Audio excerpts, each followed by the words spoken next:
Kept you waiting, huh? Brothers, it's good to see you again. Did you forget? In case you did, I'm Gelathael. And, did you miss me? Did I make you worry? Well, sorry if I did. I won't bore you with the details, but may it suffice it to say, life gets in the way sometimes. Well, while I was gone in my unannounced absence, again, whoopsie, did anything eventful happen for you? To you? Did you maybe finish a miniature? Or get married? Maybe had your first kid, your firstborn, huh? Or perhaps even something a little more fun, like complete your first sacrificial ceremony, huh? Deep in the rural lands. Some green, deep green, damp, moist, isolated from civilization forest, huh? Slaughtering goats or something. No? That's your loss, man. You're slacking. Me, while I was gone, I really would have preferred if I could have had, a couple brewskis with the boys, but maybe in the future. We can't always party. Anyway, here we are. The next installment. Chapter 4 of Valdor, Birth of the Imperium. Not gonna lie, it has been a minute. This is gonna be a real cold read, okay? We're just gonna go for it. Well, oh, and look. I got a new bookmark. Pretty neat, huh? All right.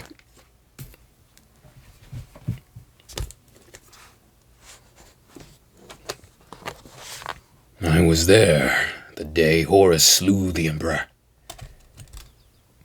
It's pretty good.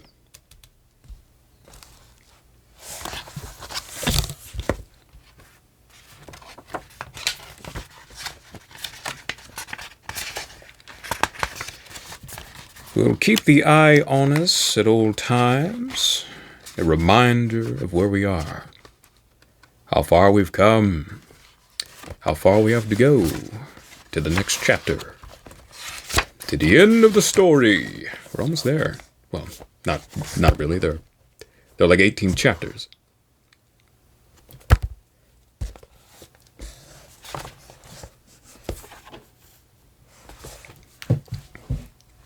M.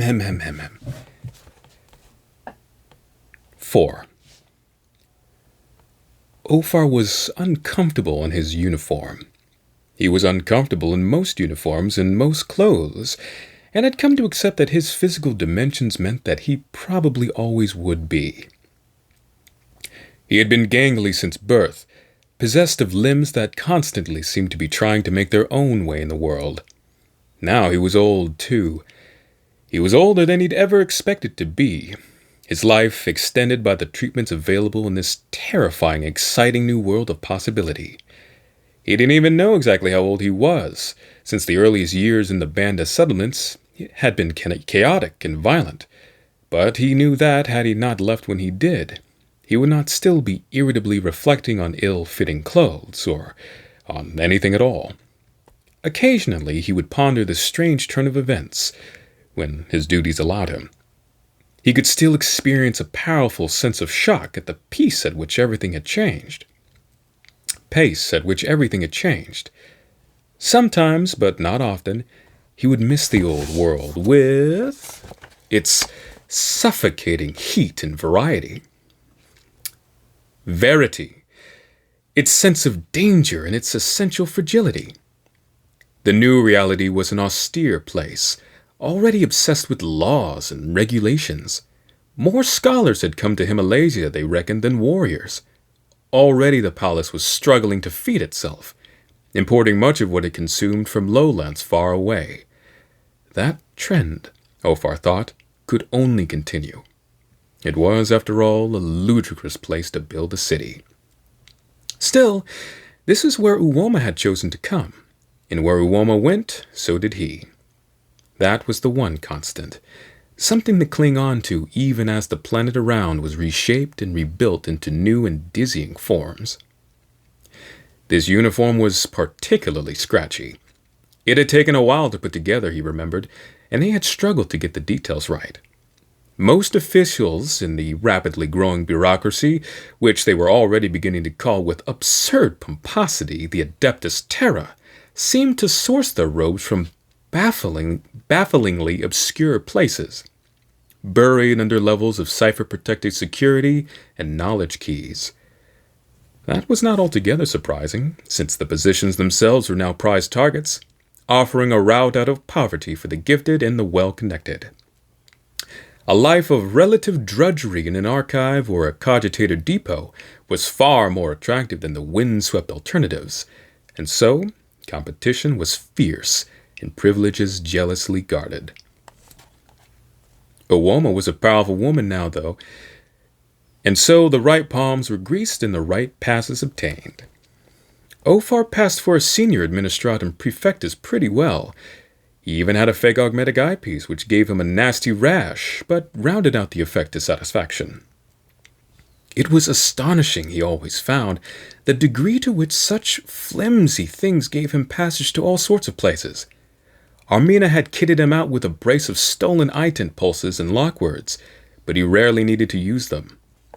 Just the sight of his uniform, wine-red robes and hood, ivory chasuble, the eagle's head and lightning sigil stitched in gold thread above the right breast, was enough for most purposes. The people were already learning deference, Ophar noted. They were forgetting the anarchy and reverting to the long-run servile type. Commands rarely needed to be enforced. Here, they were taken on enthusiastically, drunk in by a populace who still remembered the alternatives. It was understandable, though hard to admire. He remembered the brine smell of the gasping salt pans and the burning engine oil over the hot plains, and missed the old place more than ever. Now everything was cold. He shivered as he walked, not hurrying, not tarrying, adopting the scholar shuffle that the rest did. He passed through crowds of them, all doing the same, carrying bundles of paper or heaps of message tubes. Every chamber smelled new, and most were still filled with the dust of construction. Galleries had been delved far into the rock heart of the peaks, now heated by great geothermal shafts, but it never seemed enough to keep the air from chilling. And in any case, Ophar's circuit took him high up, out onto the walls where the gales were always biting. The recent round of observations had taken him 3 days. He'd ensured that his route altered every time, always keeping out of eyeline with the inner walls unless he was in position to take a reading. The equipment he'd been given was good. He could record several hundred pics on a single circuit, all blink-controlled and then double cipher interred within the augmetic eyepiece. 2 nights ago, he'd spent a long time out on the western redoubt, huddled down against a semi-built inner parapet, with a perfect vantage on the Sanctum Imperialis and the heavy works in the intervening valleys. His augmetic had whirred. His cogitated plan overlays had recalculated. It had been a precious moment, one in which he picked up a good slug of data to be analyzed later. He saw them, up on the ramparts, heading away, one by one. Golden warriors plumed with crimson, just tiny dots in the distance and part hazed by the dust in the air. They were already the symbols of this place, its guardians, the custodians, not just of the palace, but the Imperium itself. No one knew how many there were, not even Owoma. That was for him to find out, of course, though the results were already beginning. Disgusting pest.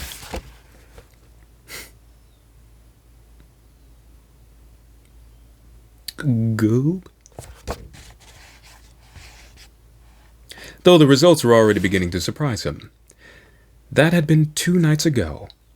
Now he was on the trail of a different quarry, one of considerably less elevated pedigree, but no less importance, at least to the matter at hand. Night was falling, though the murmur and clank of construction never ceased. As the light died in the west, the lumens flickered on, spilling weak orange light across the gritty thoroughfares. Ophar descended through the outer tangle of the Masonic quarters, where the hab-blocks were rammed up tight and the shadows in the narrow streets lay heavy. It was a bustling, claustrophobic space, every inch of it crushed with the steady movement of people. Neon signs had been slung overhead, some proclaiming gaudy imperial propaganda. "A new age dawns. The Emperor delivers it. Report all suspicious activity to your local Abites Tower." Others with commercials from the big trading guilds. Out of the mountain wind, the smells became more varied. Medical supplies with their chemical tang, caged animals smuggled in under the noses of the customs watchers, the earthy stinks of close-packed humanity.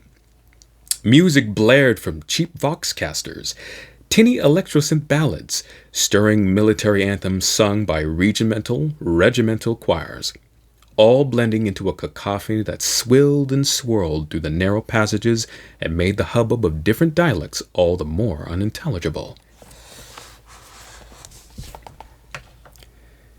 He was not the only robed official making his way through the jostling masses, and few gave him a second glance. Everything had an air of impermanence, of semi-completion, as if foundations were still being settled into place, and no one quite knew just what would be piled on top of them yet. On top of them yet, he stepped aside to allow the passage of a big, lurching personnel carrier, then slipped down a narrow side street. In the distance, he could just make out the towering watch piers of the checkpoint gate, several stories higher than the surrounding buildings. That was where most of the incoming traffic from the southern approach highways came in, and he knew there were queues of transport stretching far out into the landscape beyond, waiting for their turn for scrutiny. Several flyers hung like hawks in the evening gloaming, their autoguns trained to respond to the first sign of disturbance. This was a weak point, a point of danger, a point of opportunity. All gates were. Away from the main thoroughfare, things got darker and quieter. He passed open doorways with occupants backlit by grimy lumens, families crammed into one-room apartments, children squalling, arguments floating out into the night air. He found the stairwell and dropped down a tight spiral of metal steps. The smell of some oily cooking wafted up from grills in the brick walls on either side, and soon he was before a blast plate door with a slit opening. He bent down and rapped on it. 3 knocks, then 2 more. A panel flashed up with a red sigil stream, a meaningless collection of runes unless you knew what to look for. Ophar inserted the lock word into the slot and waited for the clunk. He pressed his face up against the glassy panel by the door hinges and felt the hot prickle of a dermal scan. Then the lock snapped and the door swung inwards. After that, there were more stairs, going down again, getting hotter and darker. He was frisked by a burly guard who looked half-mutant, his pale pink skin swelling behind ill-fitted armor plates. Then he was ushered into the room beyond, and the door slammed closed behind. "Hello, Helic," said a man sitting behind a metal desk. "If that's really your name." Ophar grabbed a chair, hiking his robes. As he sat down. "Hello, Warren Chick," he said, "if that's really yours." The man was skinny, dressed in synth leather fatigues and with purple glass spectacles perched on a long nose. "Excuse me." His fingers drummed and twitched on the desktop. Behind him stood cabinets with neatly labeled drawers. An olive-thick pile carpet made the floor feel sticky, and an air cycler rattled away in the background. "Got it?" Voronchik asked. Ophar pulled up his sleeve and flicked open the lead-lined panel inserted into his inner forearm. The original bone had been mangled in the escape from Banda all those years ago, and its replacement had proved far more useful. A credit bead popped out, and he tossed it over to Voronchik. The man took it, pulled a verifier from one of the desk's compartments, and ran the checks. The machine's screen blinked out an allocation total. Voronchek smiled. Fine, He said. that'll do. Tell me, though, I know they pay you people well, but not this well. So, which department are you assigned to again? Departamento Mysterioso. Look it up. It's well resourced. Voronchek laughed. Fair enough. He reached for another compartment and produced a data slate. It was of an old design, one of the Marquess produced back when a bomb could fall at any time, and ruggedness was prized over portability.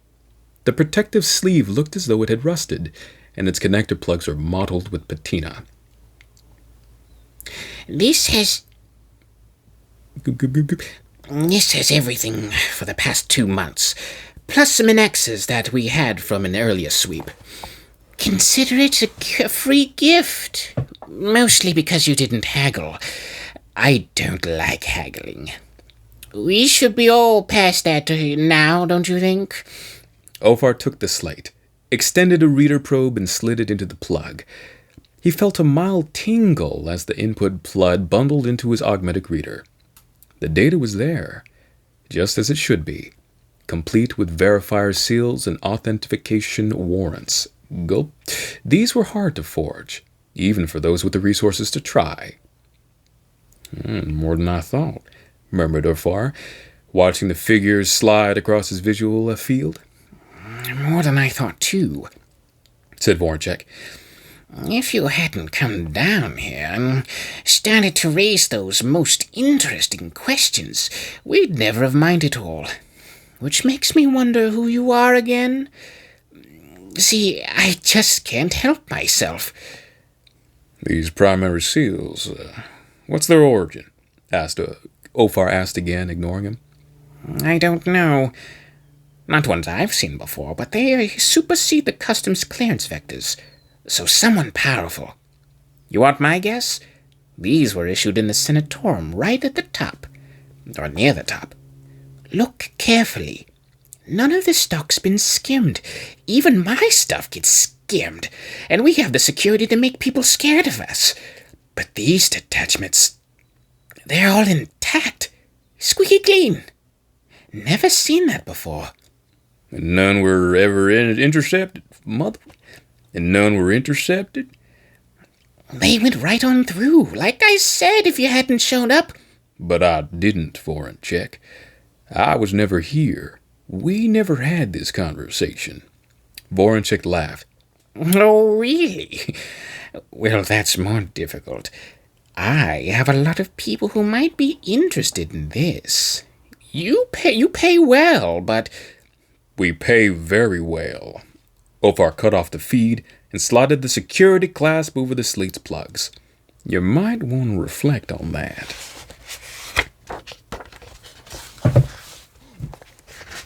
Good God, Miss Molly.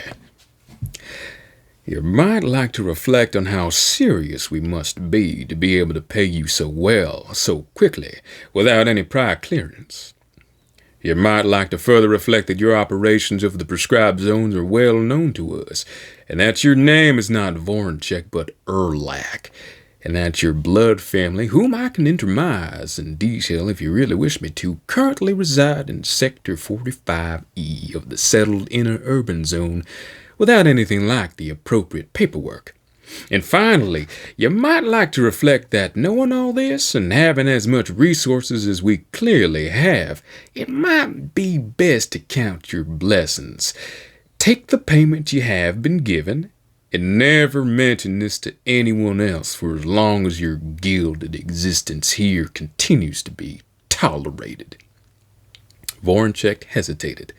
A smile flickered across his thin lips, then died, as if he were trying to work out how seriously to take that.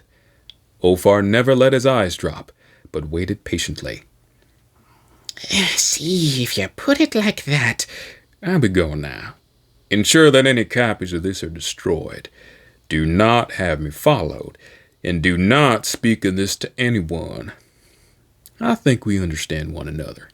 Voronchek nodded, then leaned forwards, elbows on the table as if he wanted to whisper something. Just tell me one thing, he said quietly. I saw what was in the manifests. I can't unsee them. What in the hell are they coming in for? How much could anybody possibly need? Ophar stood up,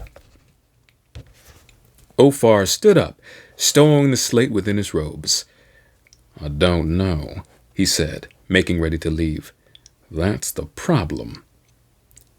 Kandawar was small, even by the standards of the baseline species. She was in relatively poor physical condition, a result of a fondness for cocoa-based confections and a disdain for exercise. Her fat-muscle ratio was suboptimal, her blood pressure far too high. The man before her, if he could even be called a man, was comfortably twice her height. The outline of his body, visible under the linen of his robes, looked so unyielding it might just as well have been rockcrete. Their chairs were almost comically out of proportion. Hers modest, his carved like Egyptian pharaohs. The disparity was so enormous that after a while it ceased to be noticeable. Of all of it, though, his face was the most unsettling thing. She had never witnessed him truly up close before, and certain expectations became hard to sustain. He did not have the kind of face she expected. It was slim, with youthful lines. His head was shaved, exposing a small augmetic bead high up on the right side. Like everything else about him, it was understated, exquisitely formed. He waited for her to speak again, holding himself perfectly still. It was hard to detect whether his chest was even moving enough to count for the drawing in of oxygen. Surely he had to breathe. Surely they couldn't gene-craft that out of them. I have a recording device, she said. I would like to use it. Understood. Please place it where I can see it. Kandawar retrieved it, a smooth disc a centimeter across, and placed it on the arm of the chair. This is about process, she said. Yes, that is what your staff told mine. We live in perilous times. We cannot go back to the way things were. Agreed, on both accounts. As the representative of civilian government, the counterweight to the military orders, it is imperative that things are not hidden, that all is made plain between us. Madam High Lord, said Valdor, all of this has already been determined. We are short of time. As I say, what do you wish to know?